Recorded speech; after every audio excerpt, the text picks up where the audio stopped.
On va parler sur le Homer. On est en deuil.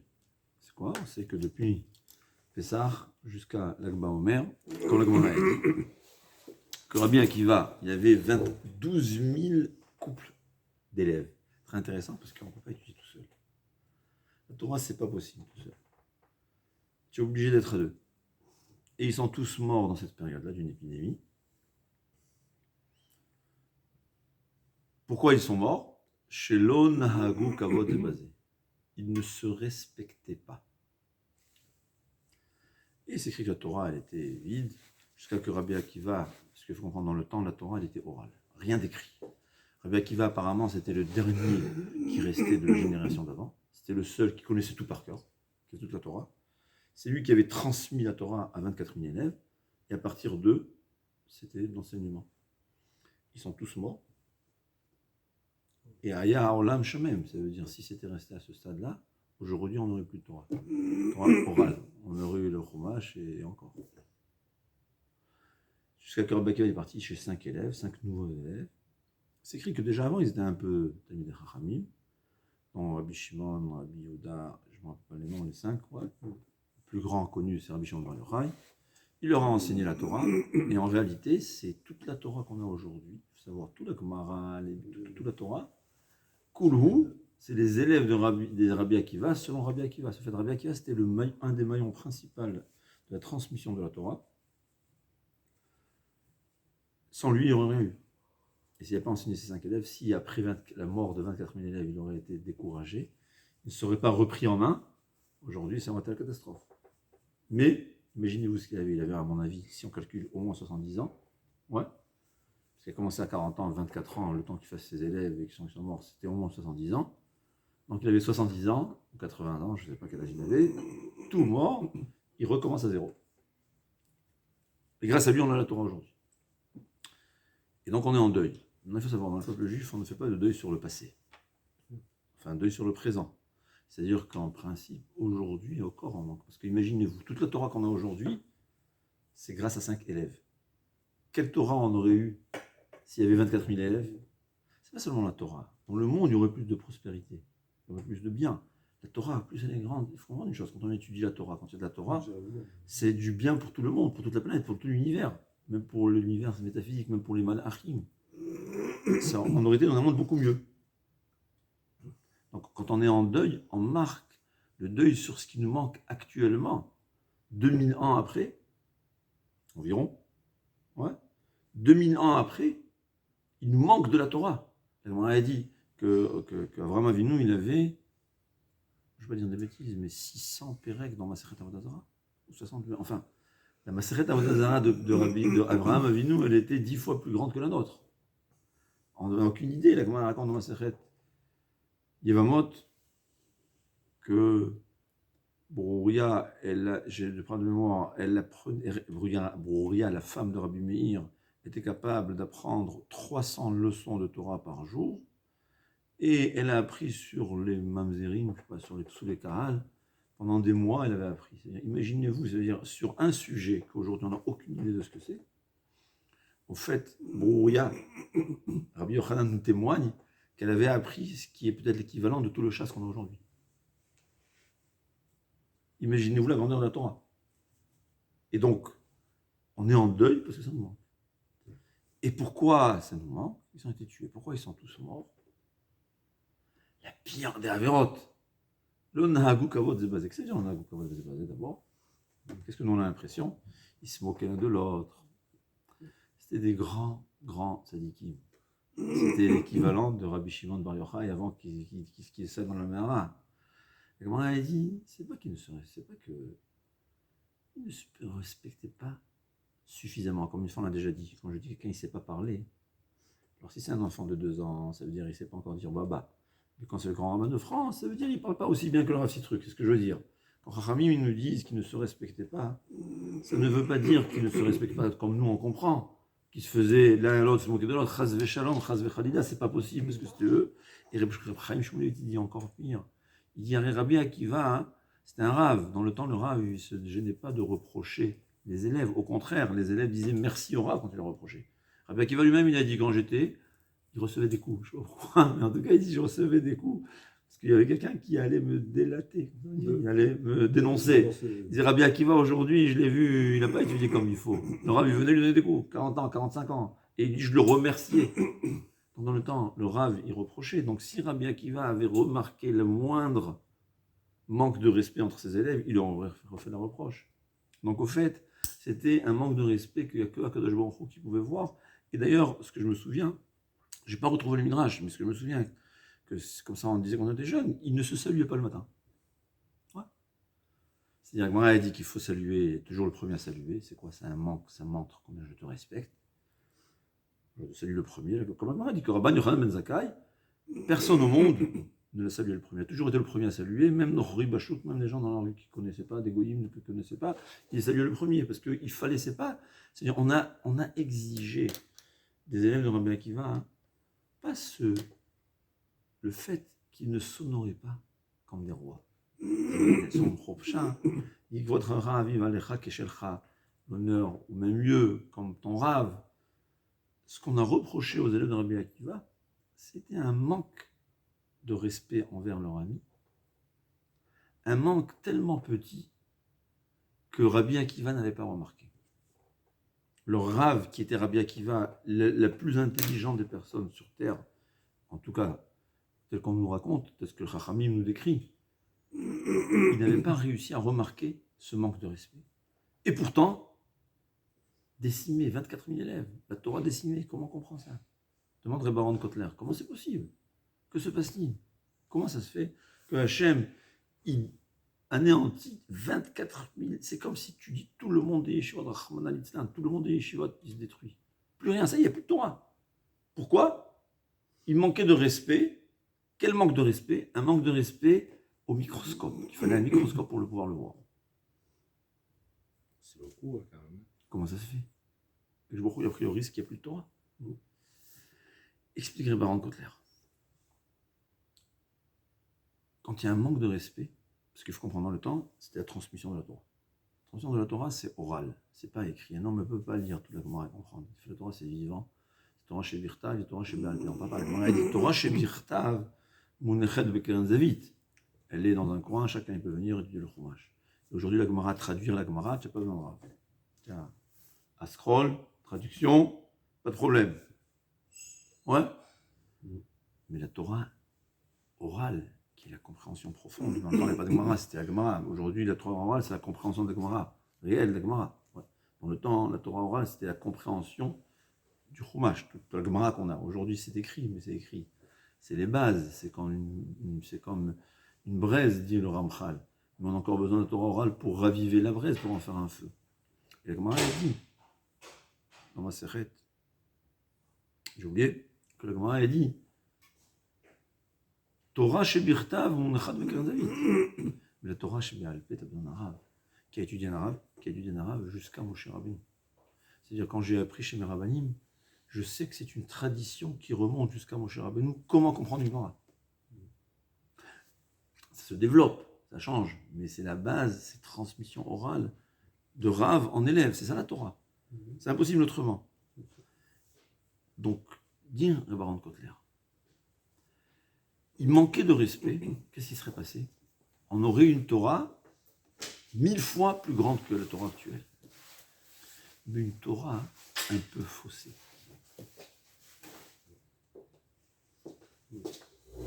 On a aujourd'hui une Torah 1000 fois plus petite. Mais une Torah 100% vraie. D'ailleurs, il y a beaucoup de rabbanim, de Gdolei Israël, qui sont très très grands. Et ils sont controversés. On ne comprend pas pourquoi. Ils sont controversés parce qu'ils sont 99% vrais. C'est superbe.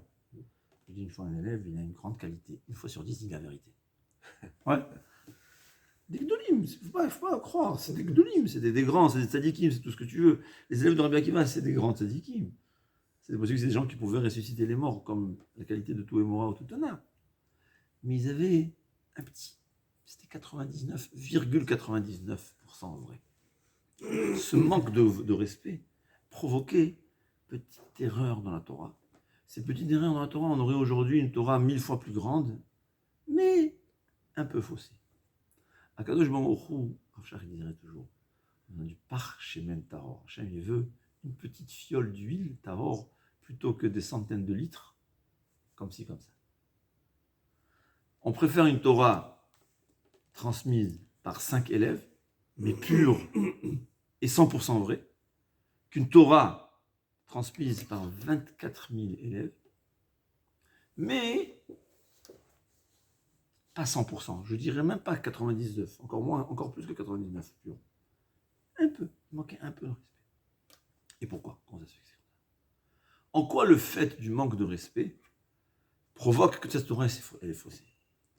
Et là, c'est une leçon, vous savez c'est quoi? C'est une leçon même dans un couple, entre amis, entre tout le monde. Et Zougé, comme on a dit, il y avait 24 000 couples. C'est quoi la Torah? La Torah a dit, Cherev ben Havadim, un rave, un talmide qui étudie tout seul, il mérite Cherev. C'est quoi Cherev? L'épée. Celui qui étudie tout seul, il mérite de mourir. Pourquoi? C'est sûr que c'est faussé. La Gemara a dit, on a besoin d'étudier avec quelqu'un, les chaded. C'est quoi les chaded? Pour s'aiguiser. C'est-à-dire comme ça. Tout seul, il est impossible de comprendre la vérité. On a toujours, la Torah, c'est quelque chose d'abstrait. C'est une lumière. C'est un soleil. Le soleil, tu peux regarder le soleil? Impossible. On a besoin de 50 filtres. Et on voit le soleil à travers le filtre. Chacun, il a son filtre. Chacun, vu son trait de caractère, il voit la Torah d'une façon différente qui est faussée. Comment c'est vrai? Comment je peux arriver à la vérité? Toi et moi, chacun, on a une vue différente de la Torah. Parce que chacun, on n'est pas au niveau de Moshe Rabbeinu. Moi, je dis comme ça, et toi, tu dis comme ça. Qu'est-ce qui va se passer? On va discuter. Comme dit Rav Israël Salanter, ça va être la bombe atomique. Quand on discute, comme on a dit, au début, on est comme des ennemis. Hein. On est comme des ennemis. Pourquoi? Parce qu'on connaît la vérité. Toi, tu as dit que c'est moutard, moi je dis c'est assourd. Ou même toi, tu dis assourd parce que c'est comme ça, et moi je dis assourd parce que c'est comme ça. C'est quoi la vérité? Ni moi tout seul j'ai la vérité, ni toi tout seul tu as la vérité. C'est quoi la vérité? C'est nous deux ensemble. Ça veut dire, moi, je vais t'aiguiser, je vais t'aider à comprendre les erreurs dans ta façon de comprendre, et toi, tu vas m'aider à comprendre mes erreurs dans ma façon de comprendre. Mais ça se passe si je te respecte à 100%. Si pour moi, tu es mon rave, tu es mon rave, toi, tu as raison, mais je veux te comprendre. Je vais tout faire pour te comprendre. Là, je vais comprendre la vérité à 100%. Mais si je manque un peu de respect, pas beaucoup, un peu, je ne vais pas faire 100% d'effort pour comprendre ton argument. Je vais avoir une erreur. Je ne vais pas me purifier à 100%. Si je ne te comprends pas à 100%, si on reste encore avec un désaccord, c'est qu'il y a quelque chose. Un désaccord, ça peut être un désaccord. Il y avait des marloquets dans la Gemara, c'est une autre chose. Mais comme dit le Chazon Ish, je te comprends très très bien. Et je me comprends bien grâce à la discussion. Mais malgré tout, je tranche comme j'ai compris. C'est-à-dire, dire Chazon Ish, ne pas te comprendre ne veut pas dire que j'ai raison. Au contraire, peut-être j'ai tort. C'est quoi une ahra? On tranche. C'est quoi trancher dans l'ahra? C'est ça, Beth Hillel. Ils comprenaient Beth Shammai. Ils étudiaient d'abord la vie de Beth Shammai. On veut comprendre Beth Shammai à 100%. Bien qu'on a compris à 100%. Et grâce à toi, Beth Shammai, je me suis mieux compris parce que tu m'as, avec tes questions, j'ai réussi à éliminer les bosses. Ouais. Maintenant, j'ai clair, deux avis clairs. Et là, je peux trancher que celui-là, il m'a l'air mieux que celui-là. C'est-à-dire, tout seul, on ne peut pas arriver à la vérité. Parce qu'on est limité. On a nos filtres qui nous empêchent de voir cette lumière blanche qui est la Torah. Comment on peut arriver à la vérité? Quand on se discute. Comment on se discute là, comme on a dit? Son im zelazé, on se fait des ennemis. Moi, je me rappelle quand j'étudie des fois, quand on était jeunes, ça criait, et nos femmes ne comprenaient pas, mais ils s'en foutent, c'est quoi? Oui, c'est comme ça qu'on étudie, on crie. On crie pour comprendre la vérité. Je veux comprendre, quoi tu dis. Et après, Nessi, mon avim, zelazé. Mes meilleurs amis, c'est qui mes meilleurs amis? C'est ceux avec qui j'ai crié le plus. Parce qu'en criant, on a appris à comprendre. Grâce à lui, j'ai compris ce que j'avais comme erreur, ou je me suis mieux compris. Donc c'est mon plus grand ami. C'est grâce à lui que j'ai avancé dans la Torah. J'ai évolué dans la Torah. Il n'y a rien de plus ami. Il fallait Rav Yerucham, il a demandé à un élève comment ça va avec ta Chavruta. Il a dit ouais, on sentait bien sauf en Torah. Il dit je crois, il y a quelque chose d'autre à part la Torah. Ça veut dire on est amis dans quoi? On est amis dans la Torah. C'est-à-dire, c'était ça ce qu'on reprochait. Ça veut dire les élèves de Rabbi Akiva, c'était des tzadikim ou mourim qui se respectaient à 99%, pas à 100%. Il manquait où son? Il se manquait que quand tu veux le matin. Hein. Il dit pas Shalom Aleichem, hein? Boker Tov. Ça manque, ça montre. C'est très fin. Même nous, on ne comprend même pas en quoi ça manque de respect quand je le dis pas. Hein, tu vois ce que Racham dit. Parce que malheureusement, on est encore pire que les élèves de Rabbi Akiva. Ouais, mais c'est ça. Il manquait ce peu de respect. Ça provoquait qu'ils ne donnaient pas suffisamment d'importance à l'argument de leur ami. Quand tu ne donnes pas suffisamment d'importance à l'argument de ton ami, tu n'es pas capable de, on va dire, comment on dit, quand tu prends du fer, la Gemara donne l'exemple, tu prends un couteau, tu le aiguises. Tu enlèves les, tu sais, hein, bon, c'est-à-dire on n'arrive pas à s'aiguiser suffisamment. J'ai une petite bosse, c'est un couteau très fin, mais une petite bosse qui manque. Parce que pourquoi? Comme je t'ai pas suffisamment respecté, j'ai pas jusqu'au bout aiguisé. Ouais, j'ai aiguisé, j'ai laissé le bout comme ça. Parce que bon, c'est vrai, il se dit des bêtises. C'était une Torah manquante. C'est pas une punition que Hachem lui a donnée. Il ne méritait pas de mourir à cause de ça. Mais, qu'est-ce qui se passe quand le mur, pour construire la tour Eiffel, elle est tordue?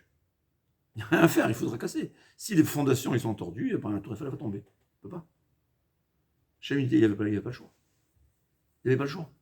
Ce qui dépend de l'île ou arbitre, il ne peut pas décider pour l'homme. C'était pas une punition. C'était pas possible qu'une Torah soit faussée. Mais ça, c'est à apprendre aussi dans les couples. Il y a souvent des malentendus avec ça. Pourquoi? La femme, c'est Midat Hadin. L'homme, c'est le Chesed. La femme, c'est le Regesh. C'est quoi le Regesh? Le sentimental, comment on dit en français? Hein? L'homme, c'est l'intellect. Et des fois, aujourd'hui, des hommes qui sont des femmes, des femmes qui sont des hommes. Je sais pas, mais je parle en général, ouais, dans le temps. Un des deux a raison. Aucun des deux a raison. Parce qu'une vue qui vient du cœur sentimental, une vue qui est le din, elle est fausse. Une vue qui est le chesed, une vue qui est seulement intellectuelle, elle est fausse. C'est quoi la vérité? Quand on se respecte. On ne comprend différent, mais je sais que ni elle a raison, ni moi j'ai raison. La vérité sera quand on va discuter. Je vais essayer de comprendre pourquoi elle pense comme ça. Et elle va essayer de comprendre pourquoi je pense comme ça. Et on va arriver à la juste vérité. Ouais, des fois, c'est l'intellect qui va juger, mais un intellectuel qui sera un argument intellectuel qui va être un peu avec des retouches sentimentales. Et des fois l'inverse. Des fois, il faut le din, la strictesse. Des fois, il faut être tolérant. On ne peut pas éduquer seulement dans la strictesse, on ne peut pas éduquer un enfant seulement dans la tolérance. C'est des fois comme ça, des fois comme ça. Quand dans le couple, on se discute ensemble, on aboutit à la vérité, qui est au milieu. C'est quoi le milieu? Des fois comme ça, des fois comme ça. Des fois, c'est le din atténué par le chesed. Des fois, c'est le chesed atténué par le din. C'est le chesed, le din. Chesed, c'est plutôt la bonté, c'est écrit, ce que je vous dis, c'est dans la Kabbalah que c'est écrit, c'est chesed et le cœur, c'est écrit de ça. Aujourd'hui, on n'a pas le droit de dire. On n'a pas le droit de dire qu'il y a des différences entre les femmes et les hommes. Ouais. Dans la Torah, on dit qu'il y a des différences. C'est deux parties différentes du même bloc. C'est ce que Rachamim nous disent. C'est comme ça entre amis. Ouais. C'est dans tout. Si je méprise mon ami, jamais je pourrai comprendre son argument et jamais je pourrai me rectifier. Jamais. C'est impossible. La Torah, elle nous dit, vous devez vous honorer. Tu l'honores dans la Torah surtout. Là, on parle pour la Torah seulement. Il y a beaucoup d'autres raisons pourquoi il faut honorer. Mais là, je parle pour les élèves de Rabbi Akiva, la raison pour laquelle ils sont décédés. C'était une Torah qui était un peu, très très peu faussée. Pourquoi? Parce qu'ils manquaient de respect l'un à l'autre. Donc, on n'était pas capable de rectifier les erreurs. Chacun ne pouvait pas rectifier totalement les erreurs qu'il avait. La seule possibilité de rectifier, la Gemara a dit, c'est en faisant la guerre avec ton ami. Pas une guerre parce que tu as tort, une guerre parce que je veux te comprendre. Je tiens à ce que je dis, parce que sinon je ne pourrais jamais arriver à la vérité. Ouais, si à chaque fois tu dis je suis d'accord, alors je ne vais jamais arriver à la vérité. Quand j'ai des élèves qui posent des questions, je suis content. Parce que, question pour comprendre, même s'il est le plus tordu du monde, quand il pose des questions, il écoute la réponse, il va se redresser. Mais quand quelqu'un ne pose pas de questions, il va rester ce qu'il est. C'est ça, l'onagou kavod est basé. À nous d'apprendre combien être mechabed, évidemment. Kol touf.